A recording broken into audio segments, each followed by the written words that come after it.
Pemirsa, pasca diturunkannya pemberlakuan pembatasan kegiatan masyarakat atau PPKM dari level 2 ke level 1, pemerintah Kabupaten Oku kembali menerapkan pekerja di kantor ataupun work from office 100%.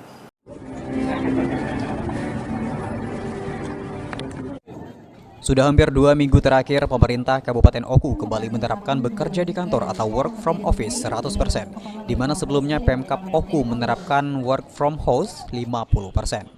Penerapan aturan baru ini diberlakukan pasca Kabupaten Oku turun level PPKM dari level 2 ke level 1, sehingga work from home ditiadakan.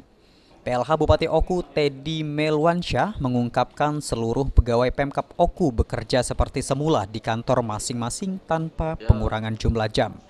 Selain itu, seluruh pegawai juga wajib absen fingerprint.